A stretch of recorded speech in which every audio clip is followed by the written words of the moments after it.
Secretary Alex Azar, Chairman of the Joint Chiefs of Staff, General Mark Milley, FDA Director Dr. Stephen Hahn, Director of the National Institute of Health, Dr. Francis Collins, Dr. Fauci, Dr. Birx. We're joined by a very terrific group of professionals.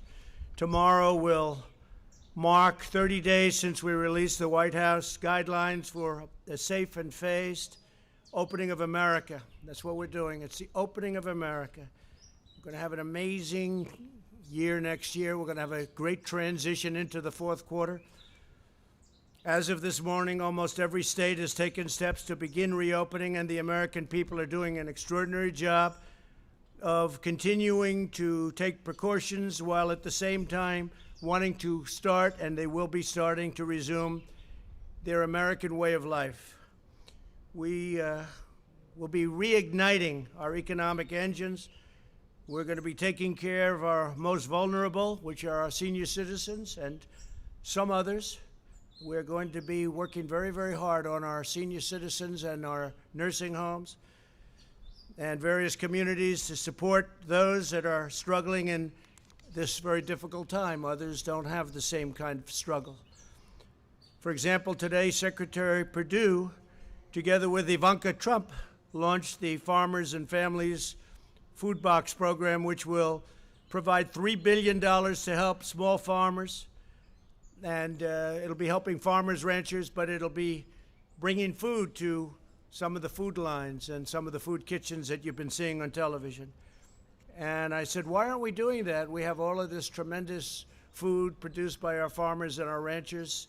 And so we're going to be buying $3 billion worth of that food. Great for everybody, our farmers, our ranchers, and the people that need great food. A key feature of our reopening plan is the largest and most ambitious testing system in the world, by far. America is now conducting close to 350,000 tests per day, an unthinkable number just a short while ago. More than anybody in the world by far, suggesting many states now have excess testing capacity to monitor for new outbreaks. Florida, many other states have so much testing, the testers are waiting for people to show up. It's great. Another essential pillar of our strategy to keep America open is the development of effective treatments and vaccines as quickly as possible. I want to see if we can do that very quickly. We're looking to, when I say quickly, we're looking to get it by the end of the year if we can, maybe before. We're doing tremendously well. From the earliest days of the pandemic, we have marshaled the genius of American scientists and researchers from all across government and the private sector, from academia, from everywhere, to vanquish the virus, and tremendous strides have been made. I can tell you, I get to see it every day. Tremendous strides are being made. Scientists at the NIH began developing the first vaccine candidate on January 11th. Think of that. Within hours of the virus's genetic code being posted online. So January 11th, most people never even heard what was going on January 11th, and we were out there trying to develop a vaccine, not even knowing what we were up against. Then my administration cut through every piece of red tape to achieve the fastest ever by far launch of a vaccine trial for this new virus, this very vicious virus. And I want to thank all of the doctors and scientists and researchers involved, because they've never moved like this, or never even close. The NIH and the HHS have also been working constantly with private industry to evaluate more than 100 potential treatments. The Food and Drug Administration has swiftly approved more than 130 therapies for active trials. That's what we have right now, 130. And another 450 are in the planning stages, and tremendous potential awaits. I think we're going to have some very interesting things to report in the not-too-distant future. And thank you very much to Dr. Hahn.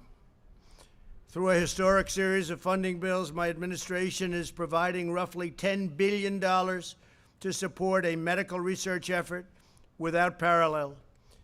I especially want to thank Senator Steve Daines of Montana for his incredible work. He has worked so hard to secure additional funding for vaccine development. He has been right at the forefront. Today, I want to update you on the next stage of this momentous medical initiative. It's called Operation Warp Speed. That means big and it means fast. A massive scientific, industrial, and logistical endeavor unlike anything our country has seen since the Manhattan Project. You really could say that nobody's seen anything like we're doing, whether it's ventilators or testing. Nobody's seen anything like we're doing now within our country since the Second World War. Incredible. Its objective is to finish developing and then to manufacture and distribute a proven coronavirus vaccine as fast as possible. Again, we'd love to see if we could do it prior to the end of the year. We think we're going to have some very good results coming out very quickly. In addition, it will continue accelerating the development of diagnostics and breakthrough therapies. The great national project will bring together the best of American industry and innovation, the full resources of the United States government, and the excellence and precision of the United States military. We have the military totally involved. We're also working very strongly with other countries who are also have some great scientists, doctors, and we're all working very closely together, and they're viewing us as the leader, and we are, the relationship with other countries on solving this problem has been incredible. To date, Operation Warp Speed has brought together all of the experts across the federal government from places like the NIH, CDC, FDA, and many other agencies. This historic partnership will now bring together the full resources of the Department of Health and Human Services with the Department of Defense, and we know what that means. That means the full power and strength of the military, and that really talking about the logistics. We get it when we get it. That means the logistics, getting it out so that everybody can take it.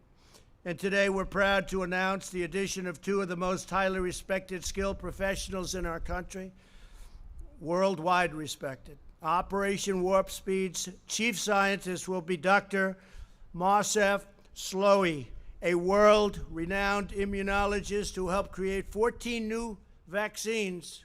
That's a lot of our new vaccines in 10 years during his time in the private sector, one of the most respected men in the world in the production and really on the formulation of vaccines. Joining Dr. Slaoui as Chief Operating Officer will be General Gus Perna, a four-star general who currently oversees 190,000 service members, civilians, and contractors as commander of the U.S. Army Material Command. That means logistics. That means getting it out. We got to get it out there. So, General, thank you very much. And Doctor, thank you very much. It's great to have you on board. Really highly respected people. Thank you. These two outstanding individuals will provide more details following my remarks. In preparation for this initiative, experts throughout the government have been collaborating to evaluate roughly 100 vaccine candidates from all over the world. They have identified 14 that they believe are the most promising, and they're working to narrow that list still further. So we started off with over 100. We're down to 14, and we have some really interesting choices to be made. They're doing very well. Through Operation Warp Speed, the federal government is providing unprecedented support and resources to safely expedite the trials, moving on at record speed. While we accelerate the final phases of vaccine trials, Operation Warp Speed will be simultaneously accelerating its manufacturing process. In other words, we're getting ready so that when we get the good word that we have the vaccine, we have the formula, we have what we need, we're ready to go, as opposed to taking years to gear up. We're gearing up. It's risky, it's expensive, but we'll be saving massive amounts of time. We'll be saving years if we do this properly, and that's what we're doing. So we're gearing up on the assumption that we'll have in the near future, relatively near future, a vaccine. Typically, pharmaceutical companies wait to manufacture a vaccine until it has received all of the regulatory approvals necessary, and this can delay vaccines availability to the public as much as a year and even more than that. However, our task is so urgent that under Operation Warp Speed, the federal government will invest in manufacturing all of the top vaccine candidates before they're approved. So we're knowing exactly what we're doing before they're approved. That means they better come up with a good vaccine because we're ready to deliver it. This will eliminate any unnecessary delay and enable us to begin providing Americans with a proven vaccine the day our scientists say, we're ready, we got it. And as we work to bring critical medical production back to America, these vaccines will manufacture that we're going to be focused on and manufacturing. They're all going to be right here in the USA. Now, we're working, as I said, with other people outside, and that's fine, too. We want to get to the solution. We know exactly where the other countries are, and we'll be very happy if they were able to do it. We'll help them with delivery. We'll help them with in every way we can. We have no ego when it comes to this, no ego whatsoever. Operation Warp Speed is also making the necessary preparations to distribute these life-saving treatments at scale. So we're talking about massive numbers so that millions of Americans will quickly have access to them. This includes ramping up production of supplies needed for distribution. And I have to say, we're also very, very much involved in other things other than the vaccine. If you take a look at what we're doing beyond vaccines, it's going to be very interesting, and we may talk about that in a little while. But this includes ramping up production of supplies needed for distribution, such as cold chain storage, glass vials, needles, syringes, and more. We'll have everything right on hand, ready to go. When a vaccine is ready, the U.S. government will deploy every plane, truck, and soldier required to help distribute it to the American people as quickly as possible. America is blessed to have the most brilliant, talented doctors and researchers anywhere in the world. We have the mightiest military by far in the world. Our military is completely rebuilt. Much of the equipment has been delivered. Some of it's on the way, all made right here in the USA. We took over very, very empty cupboards, I say medically. We also had empty cupboards in a military sense. Our military was in sad shape. It was depleted. We now have the strongest military the United States has ever had by far and the best equipment. And you hear that outside, that beautiful sound. Those are truckers that are with us all the way. They're protesting in favor of President Trump as opposed to against. There's hundreds of trucks out there, and that's the sign of love, not the sign of your typical protest. So I want to thank our great truckers. They like me and I like them. We're working on something together. But we have the mightiest, and they'll be helping us with this, by the way, speaking of truckers. We have the mightiest military in the long history of humankind. We have the best and most devoted workers ever to walk the face of the earth.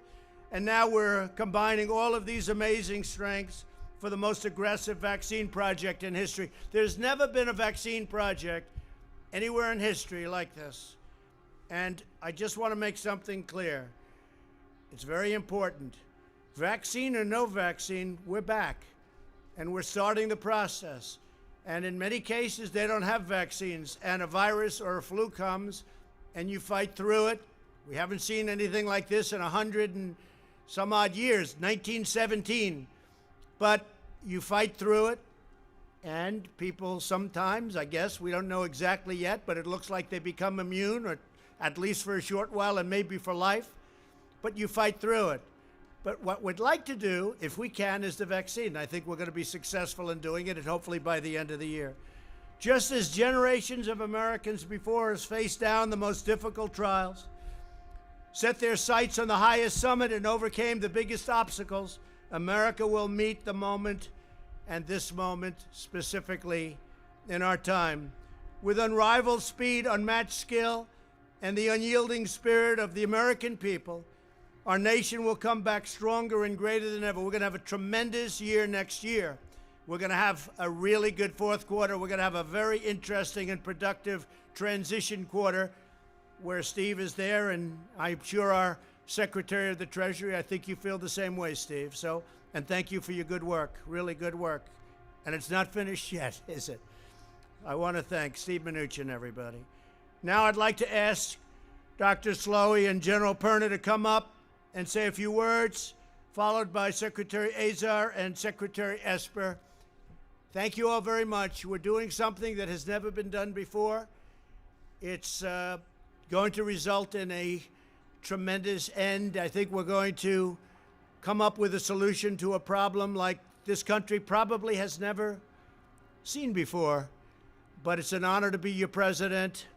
We're doing a great job. These people are doing an incredible job. The people right here, I want to thank you all. Total professionals, great men, great women. Thank you all very much. Please.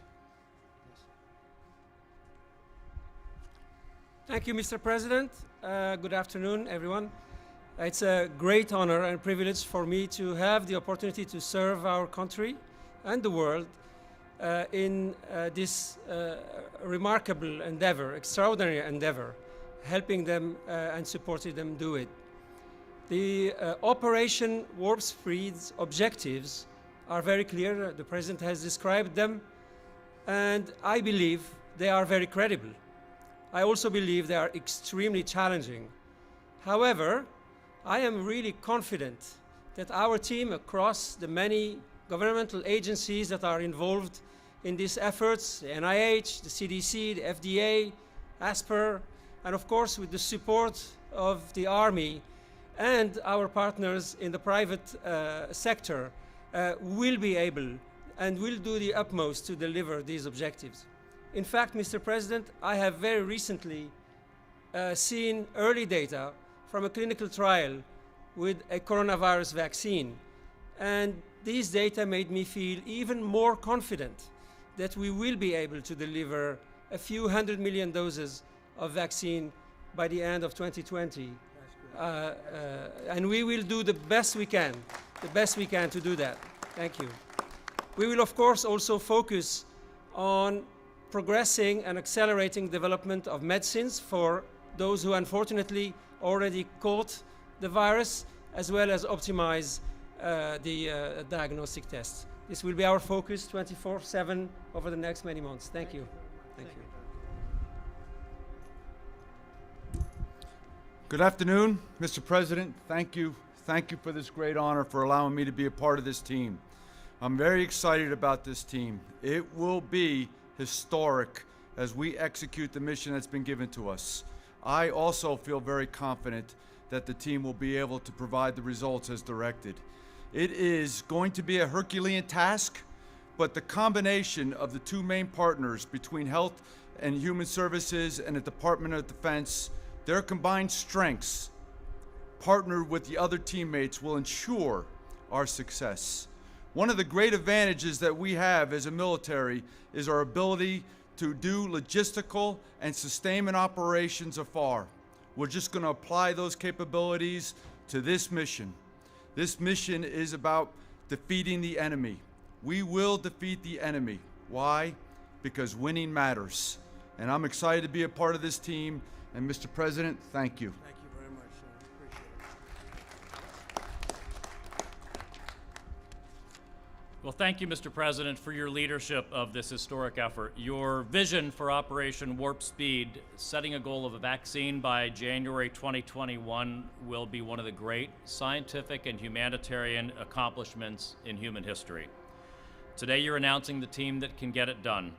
Dr. Slowy is arguably the world's most experienced and successful vaccine developer, responsible for some of the major recent breakthroughs in vaccines.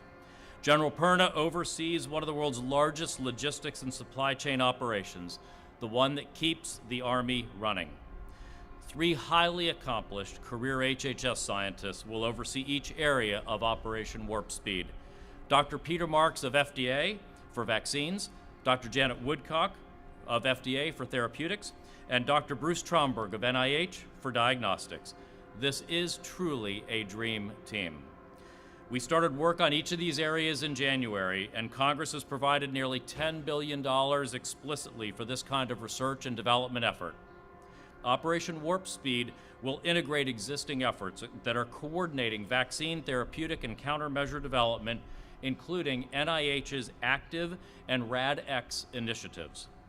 This week, HHS and DoD already announced new contracts to manufacture hundreds of millions of needles and syringes here in America for distributing an eventual vaccine. Finally, the President's efforts will ensure not only that we get vaccines, therapeutics, and diagnostics faster, but that we get large donations of the eventual products so they're affordable for the American people. So thank you, Mr. President, and thank you to all of the American scientists and inventors at HHS, at DoD, and elsewhere who are hard at work already. And I really want to express my personal appreciation to Secretary Esper and the Department of Defense, because this partnership is what's going to make this truly an historic endeavor. Thank you.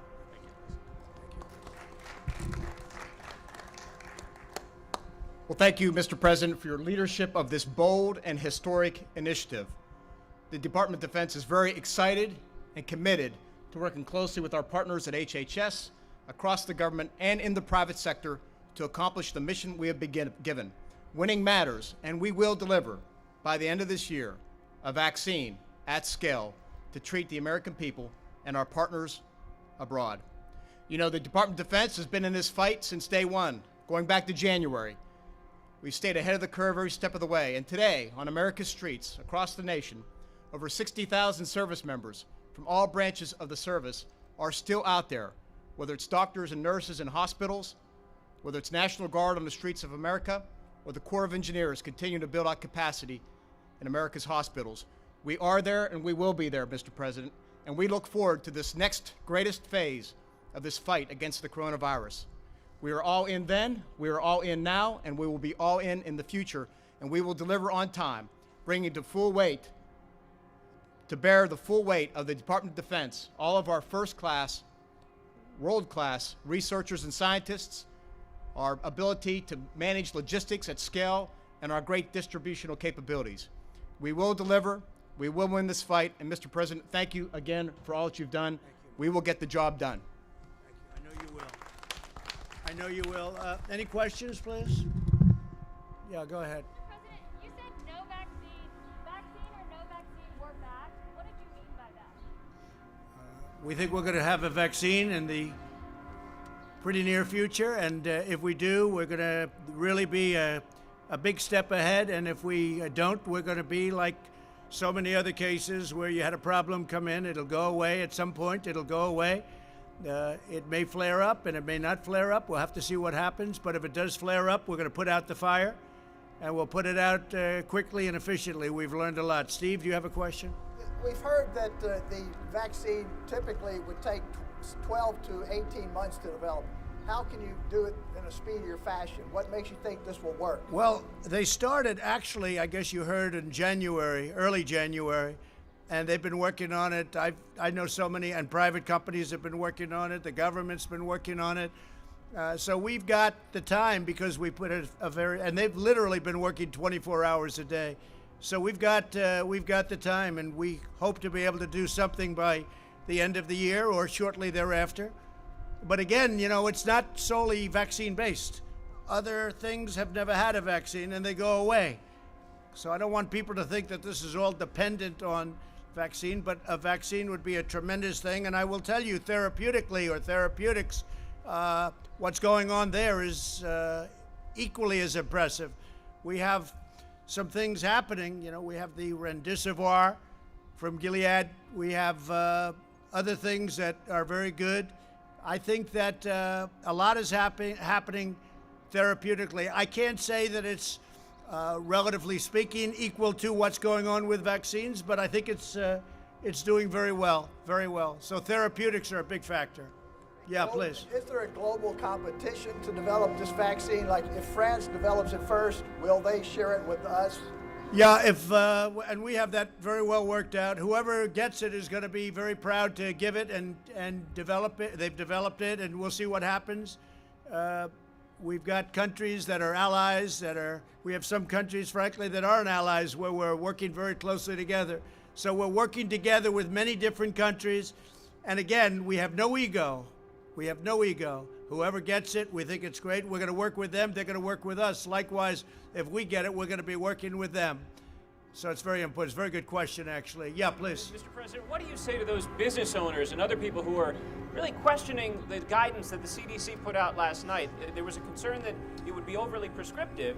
Now there's a concern it's not prescriptive enough. What are business owners to do?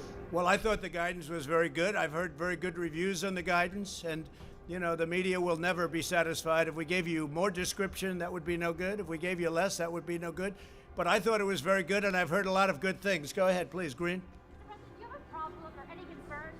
Do you have any concerns about the Abbott tests, given some of the new numbers that have come out? No, Abbott's a great. It's a great test. It's a very quick test, and it can always be very rapidly double-checked. If you're testing positive or negative, it can always be double-checked. But it's a very good test. Very portable, very quick. Okay. And then what happens if China is the country that develops the vaccine? What happens if it's China? Will the U.S. still have access to that vaccine? I would say the answer to that would be yes. I would say the answer would be yes. Yes, go ahead, please. Do you mean a fully approved vaccine for everyone? Excuse me, you're going to have to remove it. You can't hear through you. Do you mean a fully approved vaccine for the entire general public or a partially approved vaccine for emergency use?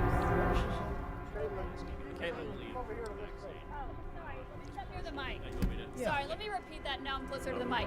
Do you mean a fully approved vaccine for everyone, the full public, or a partially approved vaccine with emergency use? No, we're looking for a full vaccine for everyone that wants to get it. Not everybody's going to want to get it.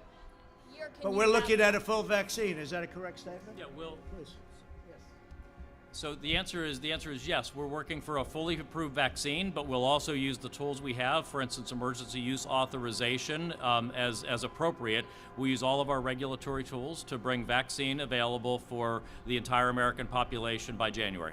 Okay, and then Mr. President, could you just clarify, why are some of you wearing a mask and why are some of you not wearing a mask?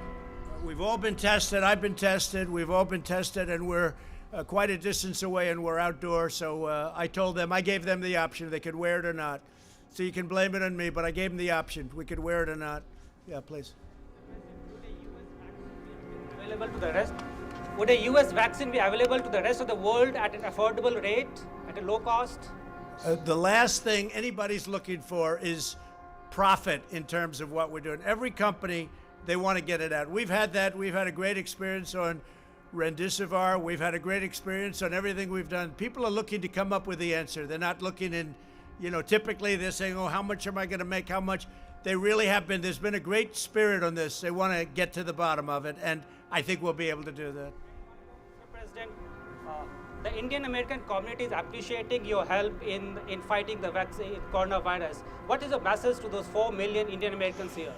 So India has been so great, and as you know, your prime minister has been a very good friend of mine. I just got back a short while ago from India recently, and we're working very much with India too. And we have a tremendous Indian population in the United States, and many of the people that you're talking about are working on the vaccine too.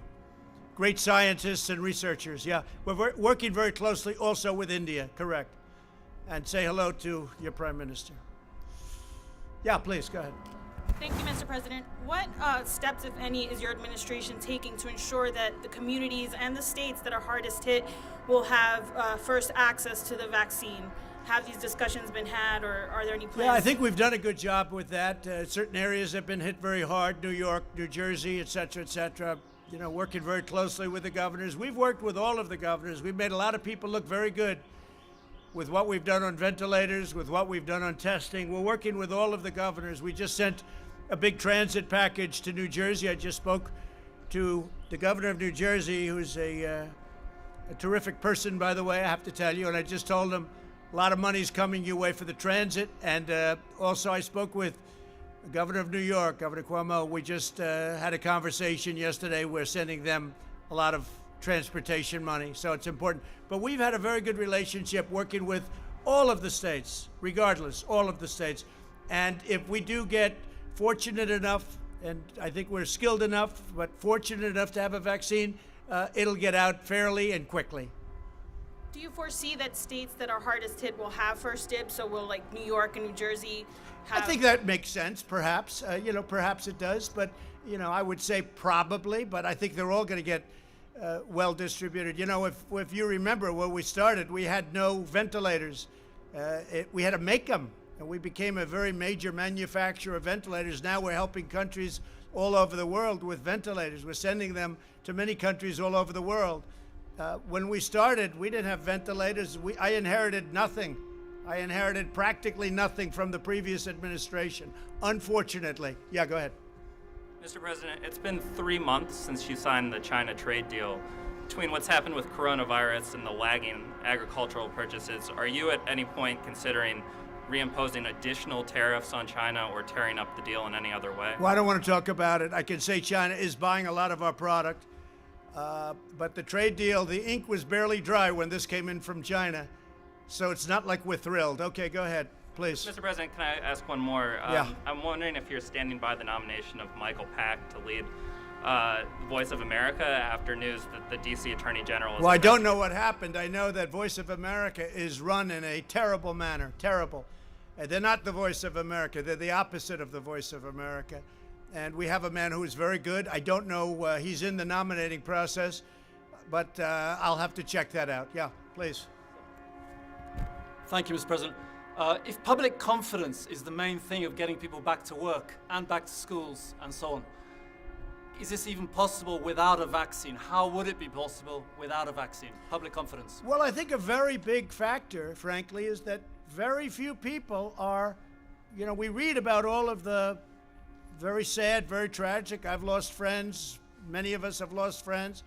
We read about that and we see that, and that's what the news covers. But a very, very small, that's a very small percentage. It's a very, very small percentage. I say it all the time. It's a tiny percentage. The vast majority, many people don't even know they have it. They have it, or they have sniffles, or they have a very minor sign, and they recover. Not only recover, they probably have immunity, whether it's short-term, long-term, but they have probably immunity. And I think people have to understand that. That's why I think the schools should be back in the fall. I think that lots of things should happen. I don't think that you should have 70-year-old teachers back yet. They should wait till everything is gone. I don't think you should have a professor that's 65 and has diabetes or has a bad heart back necessarily, or somebody that's older than that. But we want to see our schools back. We want to see our country start to work again. We created the greatest economy in the history of the world, and we're going to do it again. And you're going to see that next year, and it's going to start. You'll start to see it in the fourth quarter, maybe even before that. Yeah. President, are you at all concerned about children or teachers who are in the school bringing it home to their families, their spouses? I'm concerned about everything, and I'm also concerned about our country. Our country has to get back. And you know, what you're talking is when you are doing what we did with the shutdown, that causes death also. It causes massive depression. It causes drugs. It causes suicide. It causes a lot of problems also. No, our country has to get back to work again. And you see that just looking and reading everything that's happening. Our people want to get back. They want to get back. Yeah. Sir, do you have a plan to prevent the spread if you reopen We the do. schools? We do. We have a great plan to prevent the spread, but that doesn't mean we're going to close our country for 5 years, okay? Not going to happen. In the schools, Go you have ahead. a plan? The current death toll is about 86,000. At current, it's about 86,000, yes. Do you think that's accurate, or do you think it's higher than that? I don't, or lower than that. I don't know. I don't know. Those are the numbers that are being reported. I assume they're correct.